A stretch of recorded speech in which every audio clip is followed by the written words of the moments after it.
sit, stand, desk duty.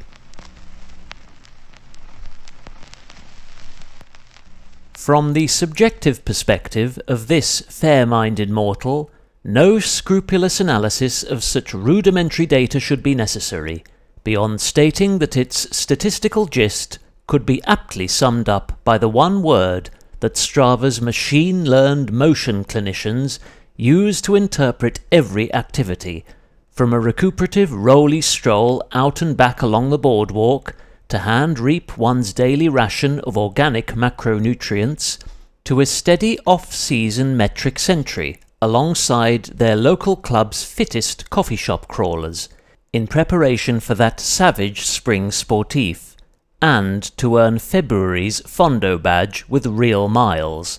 or even a pride-fueled PB attempt up your vicinity's most keenly contested comm, leaving your heart beating holes through your chest and 2 lungs on the precipice of pulmonary implosion. Yeah, all every bit as solid as Great British Drizzle. Besides, between straining my eyes to read the heavily emojified texts from Yumi's faster-fingered frontrunners, who clearly had the necessary aerobic headspace to spare for coherent communication, I was too distracted by lava fountains, swarms of fireflies, and the personalized pick-and-mix of recommended content that YouTube's autonomous librarians had, based on recent skipping habits, intuitively selected for me to assimilate, at a rate of 3 pre-roll ads per kilometre. Friday, filling. Perspiration beats precipitation once again, though only due to temperamental touchscreen technology denying me swift access to my Data Dungeon's active cooling facilities.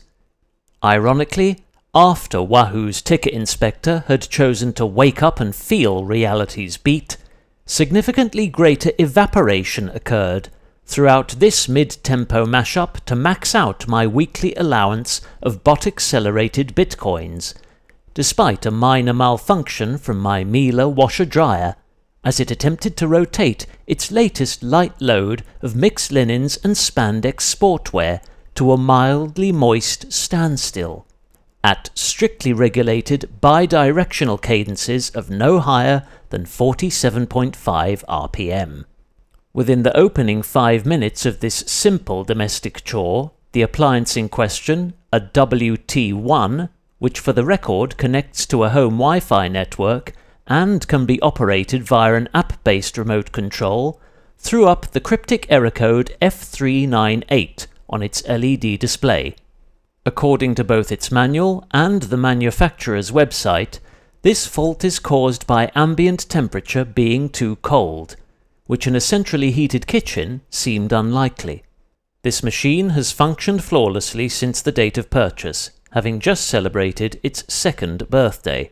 and thus remains well within the manufacturer's 3-year on-site warranty, which covers any defective parts and applicable labour costs. After verifying that 26 degrees did indeed fall well within this smart laundering device's functional range for tumble drying, the inevitable solution was to switch off at the mains, wait for roughly 2 Earth minutes, then turn back on, power up, and restart the specified program. In this case, roughly 700 watts of warm wind for 60 minutes, or 0.7 kilowatt hours. A day of rest?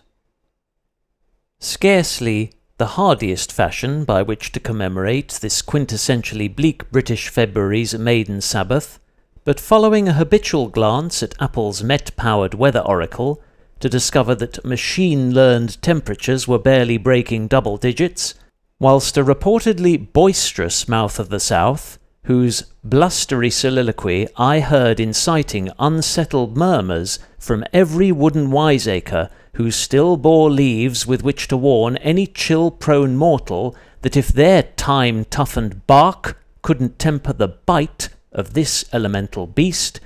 then there was little hope for any premium cycling brand's revolutionary wind-blocking fabric.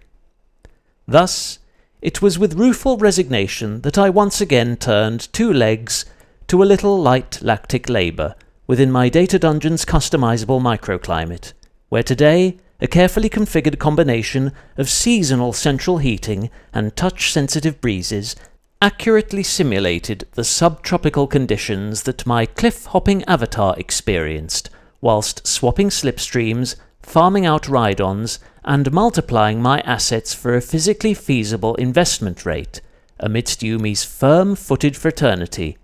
on a farewell tour of their leader's assigned route before Monday's traditional weekly reshuffle.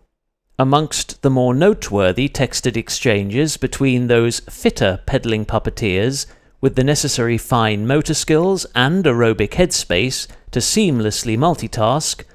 were an intense debate over whether fresh herring should be steamed, air-fried, or sous-vided to ensure both the best taste and beneficial nutrition, whilst during an otherwise silent roll through the ocean tube, another rapid-fingered small talker claimed to have once used Marmite as a substitute for superglue to secure loose handlebar tape.